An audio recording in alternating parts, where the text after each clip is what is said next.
स्वागत है आपका श्री शक्ति विद्यापीठ स्कूल की ऑनलाइन क्लासेस के इस नए वीडियो में। अपन चैप्टर सेकंड विलियन है उसका जो अपन है अणुसंख्यक गुणधर्म है वो आपका कंप्लीट कर लिया है। आज जो अपना अगला टॉपिक रहेगा वो रहेगा आपका असामान्य आणविक द्रव्यमान। असामान्य आणविक द्रव्यमान, असामान्य आणविक द्रव्यमान बोल दो या असामान्य अणुभार बोल दो, दोनों एक ही चीज है।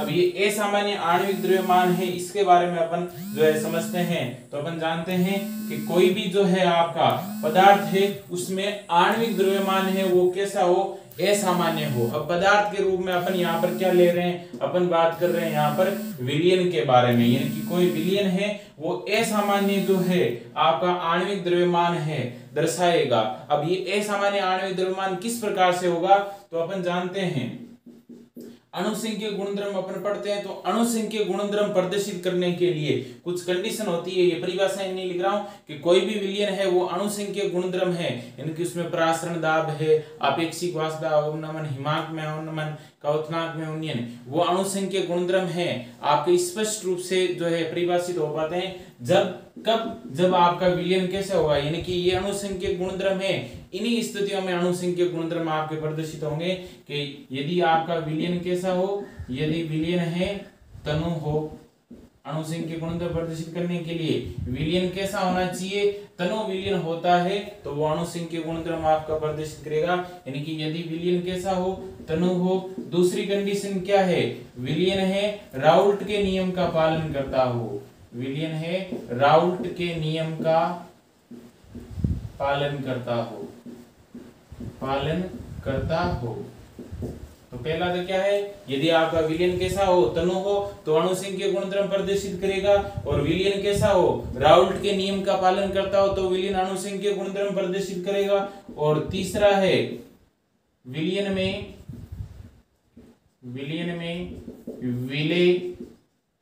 विलय का न तो वियोजन या विलियन में विलय का न तो वियोजन हो और न ही संगुणन।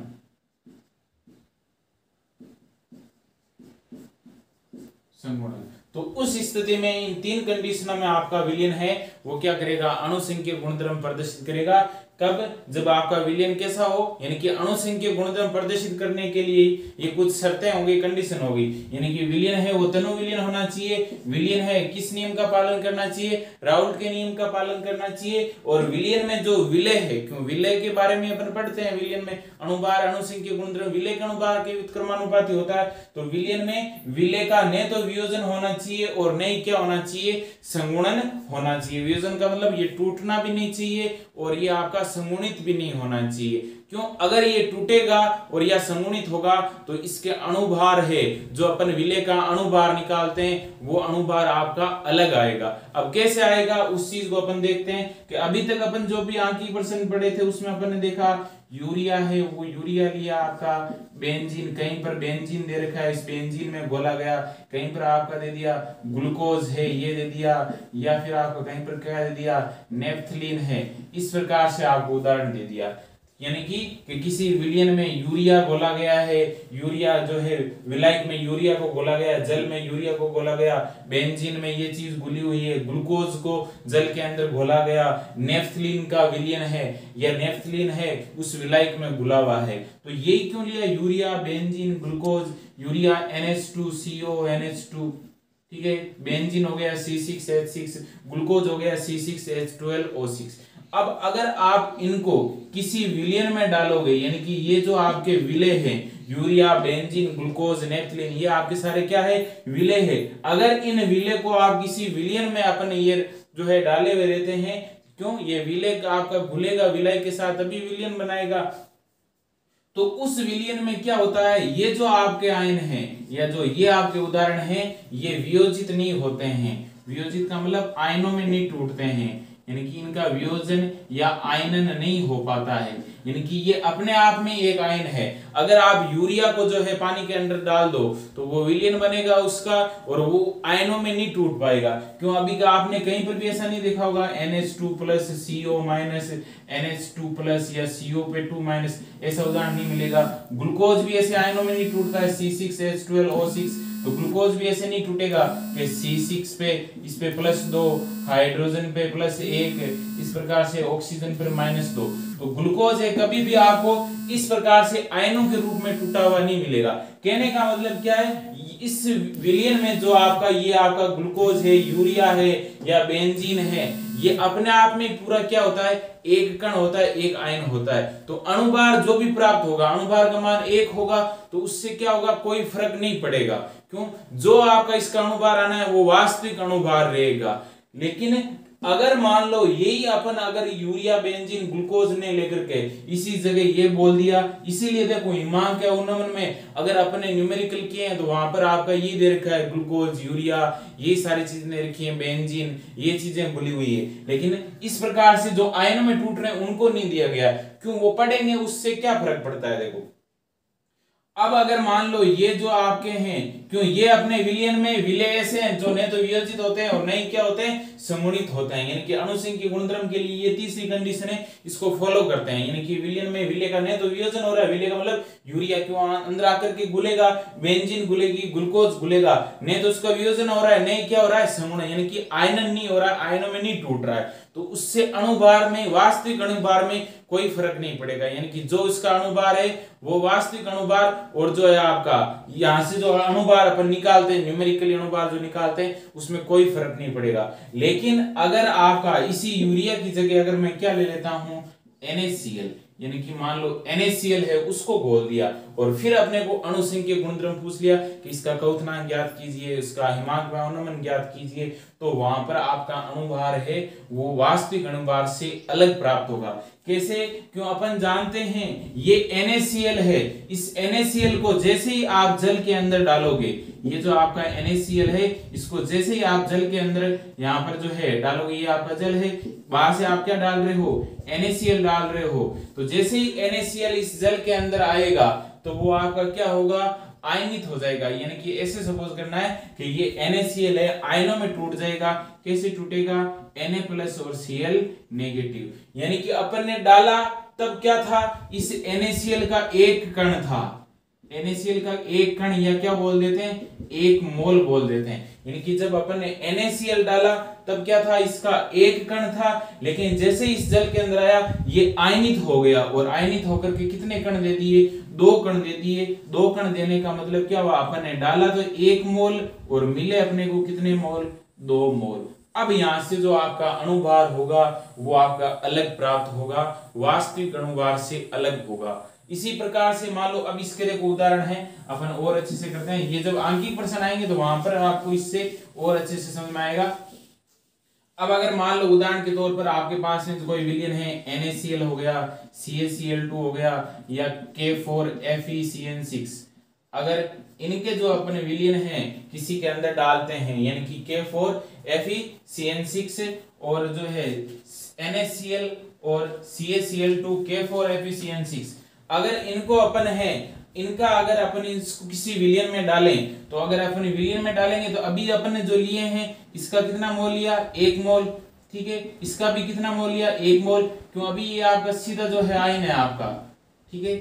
यानी कि जब भी अपन इसको किसी विलयन में लेकर जाते हैं, ये सारे विलय हैं, इनको अपन किसी विलयन में डालते हैं, तो अपने को जैसे विलयन में डालेंगे तो अपन जानते हैं ये सारे के सारे आपके क्या होंगे, आयनित होंगे, और आयनित होकर के ये कितने मोल देगा, Na+ और Cl-, यानी कि एक तो Na+ बनेगा, एक क्या बनेगा, Cl-। कितने मोल दिए, 2 मोल, ठीक है।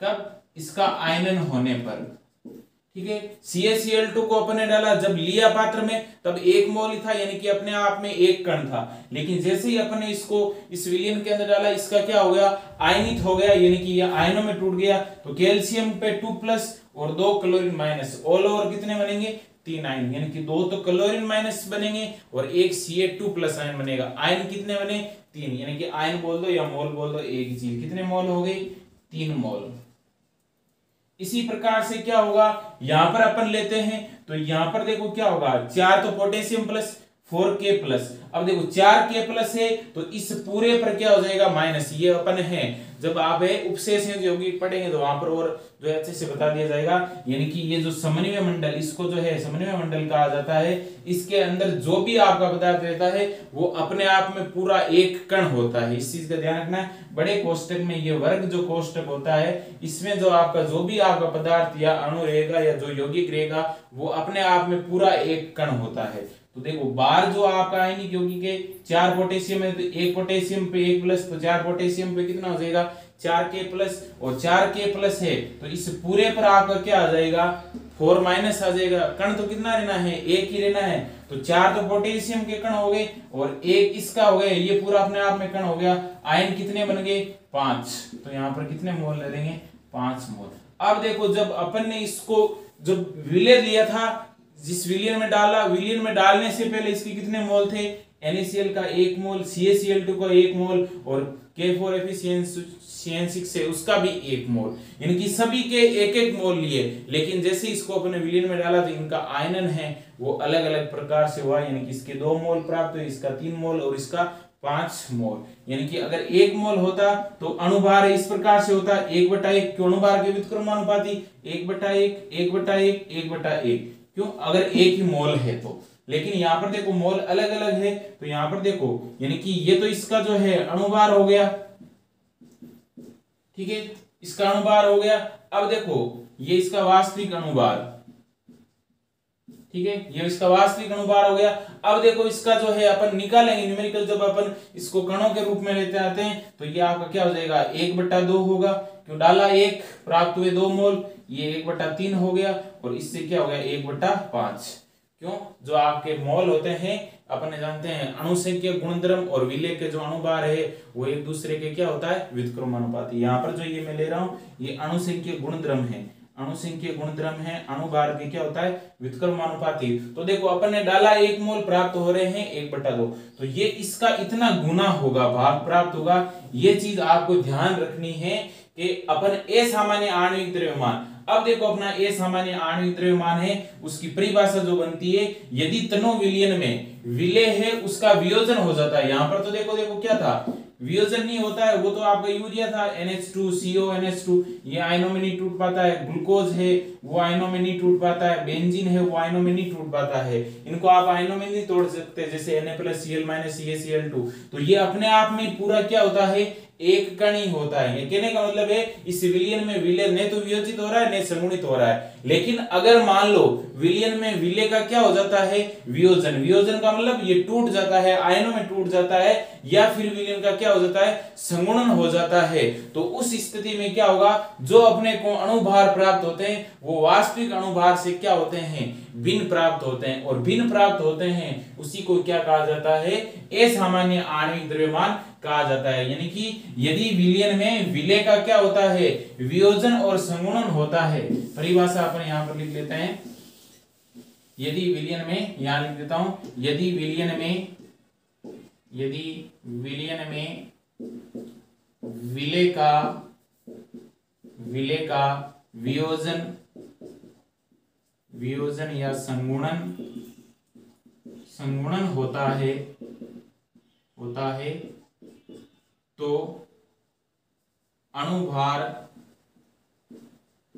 अणुभार यानी कि अणुभार होता है वो आपका क्या होता है इस विलयन में जो विलय का अणुभार होता है वो वास्तविक अणुभार से क्या होता है भिन्न होता है, वास्तविक अणुभार से भिन्न होता है, वास्तविक अणुभार से क्या होता है भिन्न होता है। और भिन्न होता है इसीलिए यह आणविक द्रव्यमान क्या हो गया भिन्न हो गया, तो इसको क्या कहा जाता है असामान्य आणविक द्रव्यमान कहा जाता है। कैसे हुआ कि NaCl CaCl2 K4FeCN के एक एक मोल अपन ने लिए थे लेकिन उनका वियोजन हो गया यानी कि आयनों में टूट गए थे, इसीलिए उनका अणुभार है। अगर मान लो वो एक ही कण होता, एक ही NaCl होता है, एक ही आपका क्या होता है CaCl2 होता और K4FeCN6 होता, इस प्रकार से अगर इसका एक एक मोल तो 1/1 1/1 1/1, ठीक है, समान है। लेकिन अगर अपन जानते हैं ये तो 2 मोल देगा, ये आपके 3 कण देगा, ये आपके 5 कण देगा, तो अणुभार है देखो कितना हुआ, 1/2, 1/3, 1/5, यानी कि वास्तविक अणुभार से क्या हो गया, भिन्न हो गया। इसी को क्या कहा जाता है, असामान्य आणविक द्रव्यमान कहा जाता है। यानी कि यदि विलयन में विलेय पदार्थ है, विलेय जैसे इसको गोलेंगे, विलेय क्या होता है, जो घुलता है, NaCl हो गया, कैल्शियम क्लोराइड हो गया, पोटेशियम फेरोसाइनाइड हो गया,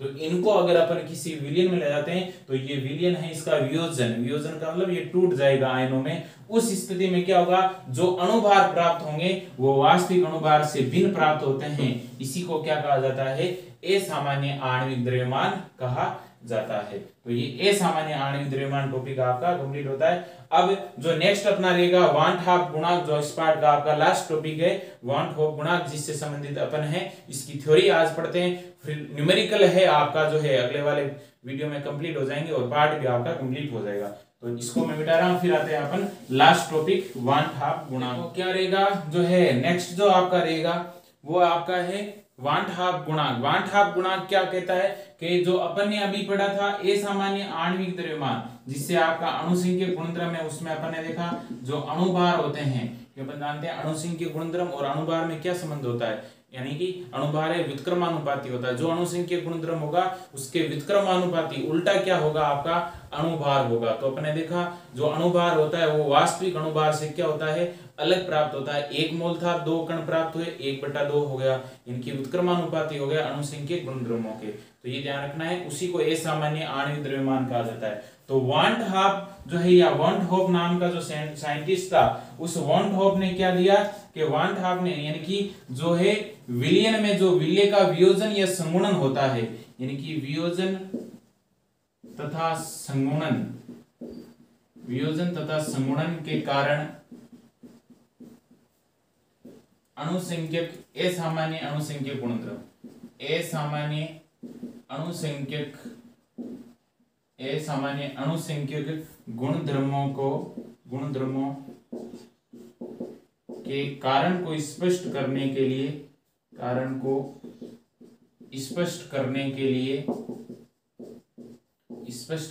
लिए, वांट हॉफ ने एक गुणांक दिया,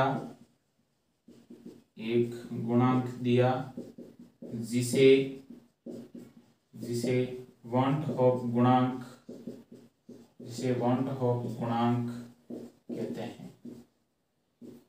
गुणांक कहते हैं।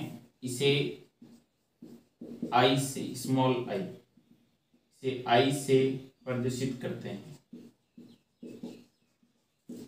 I से प्रदर्शित करते हैं। तो कहने का मतलब क्या हुआ, वांट हॉफ जो नामक वैज्ञानिक था उसने क्या कहा, जो असामान्य आणविक द्रव्यमान अपने को प्राप्त हुए, यानी कि जो आयनित नहीं होते हैं उसके लिए कोई दिक्कत नहीं है, यानी कि जो आयनित नहीं होते हैं उसके लिए अपने को अणुभार जो है, जैसा वास्तविक अणुभार होगा वैसा ही अपने को अणुभार प्राप्त होगा। लेकिन अगर मान लो अपन ने विलयन में ऐसा विलय ले लिया जो आयनों में टूट जाता है, जैसे NaCl, CaCl2, या आयनों में टूटने वाले और बहुत से उदाहरण मिल जाएंगे। तो अगर अपन विलयन में इस प्रकार का अपन ने कोई विलय डाल दिया जो आयनों में टूट जाता है, तो वहां पर आप सीधा फिर है अणुसंख्यक गुणधर्म है वो आप नहीं निकाल सकते, यानी कि डेल्टा Tb बराबर Kb.Bm से आप सीधा नहीं निकाल सकते, क्यों, वहां से जो अणुभार है वो वास्तविक अणुभार से भिन्न प्राप्त होते हैं। तो उस स्थिति में क्या किया, वांट हॉफ ने क्या किया, इस चीज को स्पष्ट करने के लिए एक गुणांक दे दिया, और उस गुणांक को क्या कहा जाता है, वांट हॉफ के जो है समान में उसको क्या कहा जाता है, वांट हॉफ गुणांक कहा जाता है, जिसको अपन किससे प्रदर्शित करते हैं, स्मॉल I से प्रदर्शित किया जाता है। न्यूमेरिकल है, इससे संबंधित पूछे भी जाते हैं। तो वांट हॉफ गुणांक को किससे प्रदर्शित किया जाता है, I से प्रदर्शित किया जाता है। अब इसने ये कैसे निकाला, तो जो अणुसंख्यक गुणधर्म होता है, इसको वांट हाफ गुणांक देखने का तरीका क्या था, जो अणुसंख्यक गुणधर्म है उसका प्रेक्षित मान निकाल लिया। प्रेक्षित का मतलब प्रैक्टिकली उसने उसका अणुसंख्यक गुणधर्म का मान निकाला, और सैद्धांतिक मान है उसका उसने जो है मान निकाला। यानी कि सैद्धांतिक मान तो एक्चुअल में क्या रहेगा, दिया हुआ रहता है थ्योरेटिकल, सैद्धांतिक कहा जाता है थ्योरी को, यानी कि थ्योरेटिकल रूप से। तो थ्योरेटिकल रूप से तो जो मान दिया हुआ रहेगा, और प्रेक्षित का मतलब होता है प्रैक्टिकली, यानी कि प्रैक्टिकली उसने निकाल लिया और उन दोनों का अनुपात कर दिया, उससे क्या मिल गया, वांट हॉफ गुणांक मिल गया। इसका मतलब वांट हॉफ गुणांक I बराबर, अब ये सूत्र ध्यान रखने, I बराबर क्या होता है, जो अपना अणुसंख्यक गुणधर्म है उसका प्रेक्षित मान निकाला, प्रेक्षित का मतलब प्रैक्टिकली, अणुसंख्यक गुणधर्म का प्रेक्षित मान, अणुसंख्यक गुणधर्म का प्रेक्षित मान बटा हो जाएगा अणुसंख्यक गुणधर्म का सैद्धांतिक मान, अणुसंख्यक गुणधर्म का सैद्धांतिक मान, सैद्धांतिक मान। यानी कि इसने फॉर्मूला दिया, ये फॉर्मूला आपका इंपॉर्टेंट है, इसको याद रखना है कि वन होप गुणांक ने इसको स्पष्ट किया, स्पष्ट करने के लिए उसने क्या दिया, जो भी अपन अणुसंख्यक गुणधर्म दिया, अणुसंख्यक गुणधर्म चार है, चारों आपको जो है याद होने चाहिए। आपेक्षिक वाष्प दाब अवनमन, क्वथनांक में उन्नयन, हिमांक में अवनमन और प्रासरण दाब, और उन सभी के समीकरण भी आपको याद होने चाहिए। तो वन होप ने क्या किया, जिस भी जो है अणुसंख्यक गुणधर्म का अपने को मान निकालना है, उसका क्या किया, प्रैक्टिकली प्रेक्षित मान निकाल दिया और प्रेक्षित मान में भाग दे दिया किसका, सैद्धांतिक मान का। यानी कि अणुसंख्यक गुणधर्म का क्या निकाला, प्रेक्षित मान बटा अणुसंख्यक गुणधर्म का क्या हो जाएगा, सैद्धांतिक मान। या फिर है दूसरा फॉर्मूला यहां पर क्या बन सकता है, I बराबर जो है आपका आयनन या संगुणन के पश्चात कणों को ले लो या मोलों को ले लो, कणों की संख्या बटा आयनन से पूर्व, पूर्व का मतलब पहले कणों की संख्या, कणों की संख्या। यानी कि क्या, जो भी अपन विलय लेते हैं उस विलय का अपन जानते हैं क्या होगा, क्यों वो वियोजित होगा, तो वियोजित होने यानी कि आयनन के पश्चात यानी कि वियोजित होने के बाद में उसमें कितने कण होते हैं उसमें भाग दे देंगे, वियोजित होने से पहले कितने कण थे उसका भाग दे देंगे, तो उससे किसका मान प्राप्त हो जाएगा, आई का मान। यानी कि आयनन या संगुणन के पश्चात कणों की संख्या और बटा क्या हो जाएगा, आयनन से पूर्व या पहले कणों की संख्या। तो देखो आई का निकालने का दो तरीका हो गया, अणुसंख्यक गुणधर्म का प्रेक्षित मान बटा अणुसंख्यक गुणधर्म का सैद्धांतिक मान। प्रेक्षित का मतलब प्रैक्टिकली जो निकाला जाता है और सैद्धांतिक मान जो दिया हुआ रहता है, तो उस प्रेक्षित मान में सैद्धांतिक मान का भाग दे देंगे तो अपने को 1/2 गुणक आई का मान मिल जाएगा। फिर आई कैसे ज्ञात कर सकते हैं, आयनन या संगुणन के पश्चात, क्यों जो भी आयनन होगा उस आयनन के पश्चात यानी कि आयनों में टूटने के पश्चात कितने कण होते हैं और भाग दे देंगे उसमें आयनन से पहले यानी कि टूटने से पहले उसमें कितने कण थे, कण ले लो, परमाणु ले लो, मोल ले लो, एक ही चीज है। अब देखो यहां पर आते हैं अणुसंख्यक गुणधर्म का प्रेक्षित मान और बटा अणुसंख्यक गुणधर्म का सैद्धांतिक मान। अब अपन जानते हैं अणुसंख्यक गुणधर्म कौन कौन से होते हैं, आपेक्षिक वाष्प दाब में अवनमन। अणुसंख्यक गुणधर्म कौन सा है, आपेक्षिक वाष्प दाब में अवनमन। तो वाष्प दाब में अवनमन को मैं साथ में लिख देता हूं किससे, डेल्टा पी। डेल्टा पी का मतलब यहाँ पर वो समीकरण ही है पूरा, तो डेल्टा पी का मतलब क्या होता है, प्रेक्षित मान। डेल्टा पी का मतलब है आपका आपेक्षिक वाष्प दाब अवनमन, तो अणुसंख्यक गुणधर्म का प्रेक्षित मान। तो डेल्टा पी यहाँ पर किसको बता रहा है, पहला अणुसंख्यक गुणधर्म कौन सा होता है, आपेक्षिक वाष्प दाब अवनमन, उसको मैंने किससे दर्शा दिया, डेल्टा पी से। तो अणुसंख्यक गुणधर्म का प्रेक्षित मान यानी कि आपेक्षिक वाष्प दाब अवनमन का प्रेक्षित मान बटा क्या हो जाएगा, आपेक्षिक वाष्प दाब अवनमन का क्या हो जाएगा, सैद्धांतिक मान। तो इसका क्या हो जाएगा, सैद्धांतिक मान। तो देखो आई बराबर क्या होता है अपन जानते हैं, अणुसंख्यक गुणधर्म का प्रेक्षित मान बटा अणुसंख्यक गुणधर्म का सैद्धांतिक मान। तो अणुसंख्यक गुणधर्म अपन जानते हैं, पहला अणुसंख्यक गुणधर्म अपन ने पढ़ा आपेक्षिक वाष्प दाब अवनमन, जिसको मैंने किससे प्रदर्शित किया है, डेल्टा पी से। तो आपेक्षिक वाष्प दाब अवनमन का प्रेक्षित मान, तो आपेक्षिक वाष्प दाब अवनमन को कौन प्रदर्शित कर रहा है, डेल्टा पी, इसका प्रेक्षित मान और भाग दे देंगे डेल्टा पी के सैद्धांतिक मान का। यही आई किसके बराबर हो सकता है, आपका यहाँ पर इसके वापस मैं लिख देता हूं, आई बराबर क्या हो जाएगा, दूसरा अणुसंख्यक गुणधर्म। दूसरा अणुसंख्यक गुणधर्म कौन सा है अपना, जो है क्वथनांक में उन्नयन। क्वथनांक में उन्नयन को किससे प्रदर्शित करते हैं, डेल्टा टीबी से। तो डेल्टा टीबी का क्या होगा, प्रेक्षित मान बटा डेल्टा टीबी का क्या हो जाएगा, सैद्धांतिक मान। तो दूसरा अणुसंख्यक गुणधर्म का प्रेक्षित मान, अणुसंख्यक गुणधर्म कौन सा है, क्वथनांक में उन्नयन। क्वथनांक में उन्नयन को किससे प्रदर्शित करते हैं, डेल्टा टीबी से, तो इसका प्रेक्षित मान और अणुसंख्यक गुणधर्म का सैद्धांतिक मान और क्वथनांक में उन्नयन का सैद्धांतिक मान इसी के बराबर होगा। यानी कि ये आई के बराबर ही है, दोनों को साथ में, तीनों को साथ में लिख रहा हूं मैं। हिमांक में अवनमन, अगला क्या, हिमांक में अवनमन। हिमांक में अवनमन को अपन किससे प्रदर्शित करते हैं, डेल्टा टीएफ से। तो डेल्टा टीएफ का क्या हो जाएगा, प्रेक्षित मान बटा क्या हो जाएगा, डेल्टा टीएफ का सैद्धांतिक मान, डेल्टा टीएफ का सैद्धांतिक मान। फिर अपना क्या था, प्रासरण दाब था। तो प्रासरण दाब को अपन किससे प्रदर्शित करते हैं, पाई से। तो पाई का क्या हो जाएगा, प्रेक्षित मान बटा पाई का क्या हो जाएगा, सैद्धांतिक मान। ये आपके हो गए अगले फॉर्मूले जो कि अपने को और ध्यान में रखने हैं। यानी कि जो है आई का मान है, यानी कि जो अपन ने देखा असामान्य आणविक द्रव्यमान हुआ जो कणों में टूट जाते हैं, यानी कि वियोजित या जिनका संगुणन हो जाता है। अब संगुणन के बारे में आपका जो है ज्यादा विस्तार से आ तो नहीं रखा है, लेकिन फिर भी जो है छोटा सा एक टॉपिक आ रखा है, संगुणन एक न्यूमेरिकल है और संगुणन के बारे में जो है एक संबंध दे रखा है। विस्तार से इसमें जाना नहीं, क्योंकि संगुणन से बहुत ही कम बार प्रश्न पूछे गए हैं, वियोजन से जो प्रश्न है ज्यादा पूछे गए हैं। वियोजन का मतलब टूटना, संगुणन का मतलब जुड़ना, ठीक है, एक दूसरे के जो आप इसको उल्टा समझ सकते हो। तो अपन है ज्यादातर जो ये जो अपन चीजें पढ़ रहे हैं यहाँ पर, स्पेशली अपन वियोजन के लिए पढ़ रहे हैं, वियोजन पे लागू करेंगे, लेकिन यही सेम चीजें संगुणन पर भी हो सकती है। इसमें थोड़ा सा चेंज होगा, जो अपन रिवीजन करेंगे उस समय आपको विस्तार से बता दूंगा, क्यों ज्यादातर आपका जो है संगुणन के बारे में कम पूछा जाता है। तो देखो, यानी कि जो असामान्य आणविक द्रव्यमान यानी कि वास्तविक अणुभार से जो है आपका अणुभार है वो भिन्न प्राप्त होता है, तो उस चीज को स्पष्ट करने के लिए वॉन होप ने क्या किया, एक गुणांक दिया जिसे क्या बोलते हैं, वॉन होप गुणांक कहते हैं। इसे किससे प्रदर्शित करते हैं, आई से प्रदर्शित करते हैं। तो आई बराबर क्या होता है, जो भी अपन अणुसंख्यक गुणधर्म लेंगे उसका प्रेक्षित मान और बटा उसी अणुसंख्यक गुणधर्म का क्या हो जाएगा, सैद्धांतिक मान। तो वो किसके बराबर होगा, वॉन होप गुणांक आई के बराबर होगा। या फिर आई कैसे निकाल सकते हैं कि वियोजित या संगुणित होने के पश्चात कितने कण बने, यानी कि टूटने के पश्चात कितने कण बने या जुड़ने के पश्चात कितने कण हैं, उसमें भाग दे देंगे, यानी कि टूटने से पहले या पूर्व कितने कण हैं उसका। तो अणुसंख्यक गुणधर्म वाष्पदाब में आपेक्षिक वाष्पदाब अवनमन का प्रेक्षित मान बटा सैद्धांतिक मान, हिमांक क्वथनांक में उन्नीन का प्रेक्षित मान बटा क्वथनांक में जो है उन्नीन का सैद्धांतिक मान, हिमांक में अवनमन का प्रेक्षित मान बटा हिमांक में अवनमन का सैद्धांतिक मान,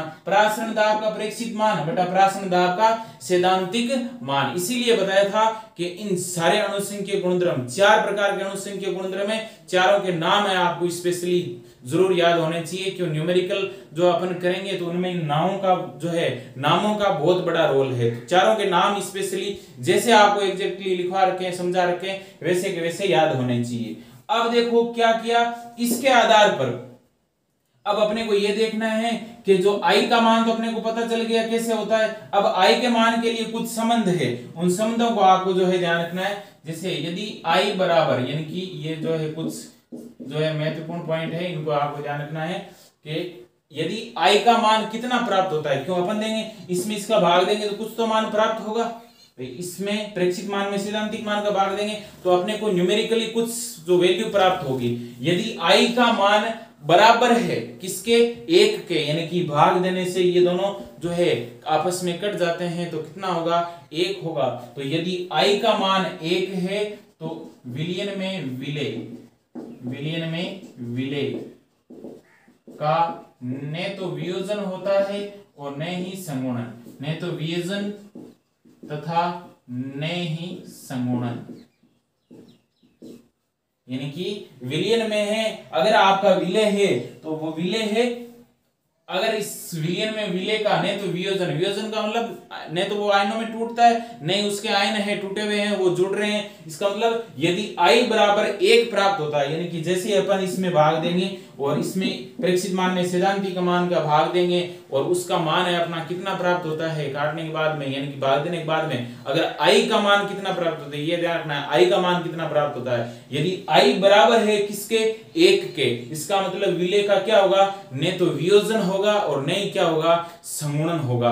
यानी कि जो पीछे अपन पढ़ के आ रहे हैं वही चीज होगी। ऐसा किसके लिए होता है, आई का मान जो है 1, जैसे कि यूरिया NH2CO NH2, ठीक है। और आपका जैसे ग्लूकोज हो गया C6H12O6 हो गया, बेंजीन हो गया, इनके लिए आई का मान कितना होता है 1। क्यों? इनका न तो विलयन में अपन जानते हैं वियोजन होता है, नहीं संगुणन होता है। तो इस स्थिति में इन सब के लिए आई का मान कितना रहता है 1 रहता है, और 1 से आपका कोई फर्क नहीं पड़ता है। तो ये स्पेशली आपको ध्यान रखना है, यदि आई का मान 1 है तो विलयन में न तो विलयन का वियोजन होता है, नहीं संगुणन होता है। यानी कि कहने का मतलब क्या है, 100% आयनित है और 100% क्या है संगुणित है। यानी कि वो 100% वियोजित हो रखा है, 100% क्या है संगुणित हो रखा है। तो 100/100 क्या हो जाएगा आपका 1 हो जाएगा। इस चीज को आपको ध्यान में रखना है। यानी कि 100% वियोजित होता है, तो 100% वियोजित होने का मतलब क्या होगा 100 तो हो गया, प्रतिशत निकाला जाता है 100 पे, तो क्या हो जाएगा 100/100 बराबर क्या हो जाएगा 1 हो जाएगा। तो ये भी बोल सकते हो कि विलयन है अगर 100% आयनित हो जाता है या 100% संगुणित हो जाता है तो उसके लिए आई का मान कितना रहेगा 1। ये भी चीज इसको उल्टा इससे समझ सकते हो कि यदि आपका कोई विलयन ऐसे दे दिया कि इस विलयन में विलय है 100% या पूर्ण रूप से आयनित है या पूर्ण रूप से वियोजित है या पूर्ण रूप से संगुणित है, तो इसका मतलब 100% हो गया और 100% होगा तो उसके लिए आई का मान कितना होगा 1 होगा। तो वहां पर आपको जो है कुछ भी आई के मान की वैल्यू निकालने की जरूरत नहीं है, सीधा ही आई का मान 1 होगा और 1 को किसी से गुणा करो कोई फर्क नहीं पड़ता। इसीलिए देखो अपन ने क्या किया, जो पीछे न्यूमेरिकल कर रहे थे उसमें यही चीजें ली थी, यूरिया, ग्लूकोज, बेंजीन, ये चीजें आपस में घुली हुई है। अपन ने पीछे के उदाहरण में कोई ऐसा उदाहरण नहीं आया जिसमें अपन ने देखा था कि जो है अणुसंख्यक गुणधर्म के न्यूमेरिकल किए, तो उसमें कोई भी ऐसा उदाहरण नहीं आया जहां पर विलय है वो आयनों में टूटने वाला हो। ऐसा उदाहरण अपने को देखने को नहीं मिला, क्यों अगर वो आयनों में टूटने वाला होता तो फिर आपका मान है विलय का अनुभार है वो अलग प्राप्त होगा, क्यों उसके लिए आई का मान अलग हो जाता। क्यों उसके लिए अपन देखा, अपन ने वही उदाहरण लिए जिसके लिए आई का मान क्या था 1 था, वही उदाहरण लिया, 1 से कोई फर्क पड़ता नहीं। अब देखो दूसरी कंडीशन क्या है, यदि आई है जो है लेस देन होगा किससे 1 से, यानी कि आई का मान है कम होगा किससे 1 से, तो उस स्थिति में विलयन में जो विलय है, यानी कि विलयन में जो आपका विलय है उसका क्या हो जाएगा संगुणन हो जाएगा। विलयन में विलय का क्या हो जाएगा संगुणन हो जाएगा। यदि आई का मान है 1 से कम है तो विलयन में विलय का क्या होगा संगुणन होगा। और तीसरी और लास्ट जो आपकी कंडीशन है वो क्या है, यदि आई का मान 1 से अधिक है, आई का मान आपका क्या है 1 से अधिक, आई का मतलब यहाँ 1/2 गुणांक से, यदि आई का मान 1 से अधिक है तो इस विलयन में विलय का क्या होगा वियोजन होगा। विलयन में विलय का क्या होगा वियोजन। और ये तीसरा पॉइंट ये आपका इसमें इंपॉर्टेंट है, आपका तीसरा और पहला जो है दूसरे से संबंधित न्यूमेरिकल कमी है। यदि आई का मान 1 से अधिक है, यानी कि कुछ भी मान हो लेकिन 1 से अधिक होता है प्राप्त, तो उस स्थिति में उस विलयन में जो विलय है वो वियोजित या आयनित हो जाएगा, यानी कि क्या होगा आयनों में टूटेगा। अब देखो ये आई के मान है जो अपने को इस प्रकार से प्राप्त हुए हैं, तो उस स्थिति में अणुसंख्यक गुणधर्म के नए समीकरण प्राप्त होते हैं। अपन ने अणुसंख्यक गुणधर्म के समीकरण पढ़े, लेकिन अपन जानते हैं अगर विलयन में विलय का न तो वियोजन और न ही संगुणन होता है तो आई 1 है तो उससे कोई फर्क नहीं पड़ेगा। लेकिन अगर आई का मान है 1 से कम है या आई का मान 1 से अधिक है तो उससे अणुसंख्यक गुणधर्म है उनके नए समीकरण प्राप्त होते हैं। और वो नए समीकरण किस प्रकार से होंगे उसको अपन यहाँ पर समझते हैं। उससे पहले मैं मिटाता हूं, फिर आते हैं अपन अणुसंख्यक गुणधर्मों के जो नए समीकरण हैं उन पे अपन आते हैं। नए अणुसंख्यक गुणधर्म है उनकी समीकरण निम्न प्रकार से होगी। तो अणुसंख्यक गुणधर्म में पहला अणुसंख्यक गुणधर्म है आपका अपेक्षिक वाष्प दाब अवनमन। अपेक्षिक वाष्प दाब अवनमन, इसका अपेक्षिक वाष्प दाब अवनमन का समीकरण क्या था, जो अपन ने जो है नए समीकरण से पहले जो अपन ने अणुसंख्यक गुणधर्म पढ़ा पहला, उसका समीकरण क्या था P0A माइनस का PA अपॉन का क्या था P0A बराबर आपका क्या था XB। ये समीकरण था आपेक्षिक वाष्प दाब अवनमन का। लेकिन 1/2 गुणांक उसके अनुसार यदि आई का मान 1 से कम है और आई का मान 1 से अधिक है, उस स्थिति में अपने को नए समीकरण है उसमें क्या ध्यान रखना है, तो जो भी अणुसंख्यक गुणधर्म है उसको सिंपल क्या करना है आपको आई से मल्टीप्लाई करना है। जितने भी अणुसंख्यक गुणधर्म समीकरण अपन ने पढ़े हैं पीछे के वीडियो में सारे, जो अपन ने हिमांक अवनमन क्वथनांक उन्नयन प्रासरण दाब, जो भी अणुसंख्यक गुणधर्म का समीकरण प्राप्त होता है उसको गुणा कर देना है किससे आई से। आई का मतलब क्या होता है, 1/2 गुणांक से गुणा कर देना। अब अगर मान लो आई का मान 1 होता है, 1 का मतलब क्या होता है, विलेय का नहीं तो वियोजन हुआ नहीं संगुणन हुआ, उस स्थिति में आई का मान कितना होता है 1, यानी इसका मान कितना होगा 1, और 1 को इस x b से गुणा करोगे कोई फर्क नहीं पड़ता है। इसीलिए अपन ने देखो वहां पर उस प्रकार के उदाहरण लिए जिनके लिए आई का मान कितना हो 1, 1 का मतलब नहीं तो वो वियोजित हो रहे नहीं आयनित, यानी कि आयनों में नहीं टूट रहे थे, और आयनों में नहीं टूट रहे थे इसका मतलब उसके लिए आई का मान कितना होता 1, और 1 से कोई फर्क नहीं पड़ता। लेकिन अगर मान लो आई का मान 1 से कम है, अधिक है, उस स्थिति में अपने आई है इसका मान कुछ प्राप्त होगा, 1/2 हो, 1/4 हो, तो उससे इस वैल्यू को क्या कर देगा, ये कम अधिक कर देगा। इसीलिए अपन है यहाँ पर जो है असामान्य अणु जो है 1/2 ने इस चीज के लिए समीकरण दिए। दूसरा अणुसंख्यक गुणधर्म आपका क्या था, कवथनांक में उन्नयन। कवथनांक में उन्नयन का समीकरण आपका क्या था, डेल्टा टीबी बराबर आपका क्या था, केबी डॉट क्या था एम था। डेल्टा टीबी बराबर क्या है, केबी डॉट एम। तो इसको भी किससे गुणा कर देंगे, आई से। बाकी एम आपका क्या है, मोललता है, मोललता के बराबर इसका सूत्र वापस लिख सकते हो WB/MB इंटू आपका जो है WA, और ऊपर आपका क्या हो जाएगा, अगर अपन वैल्यू है इसको ग्राम में लेते हैं ऊपर 1000 से कर देंगे, तो वो एम मोललता के बारे में आपको बता रखा है, अलग से भी टॉपिक किया है और अणुसंख्यक गुणधर्म में भी आपको बताया है। तो क्या करना है, जो कवथनांक में उन्नयन का जो पुराना समीकरण अपने का था, जो अपने वास्तविक अपन ने अणुसंख्यक गुणधर्म पढ़े, नए समीकरण में अपन इसको किससे गुणा कर देंगे, वॉन टू हॉफ गुणांक आई से गुणा कर देंगे। तीसरा आपका अणुसंख्यक गुणधर्म था वो क्या था, हिमांक में अवनमन या हिमांक का अवनमन। तो हिमांक में अवनमन को किससे प्रदर्शित करते हैं, डेल्टा टीएफ से, और वहां पर आपका क्या होता है, केएफ डॉट एम होता है, और इसको भी किससे गुणा कर देंगे, वॉन टू हॉफ गुणांक आई से गुणा कर देंगे, तो ये अणुसंख्यक गुणधर्म की नई समीकरण प्राप्त होगी। और अगला आपका क्या था, परासरण दाब।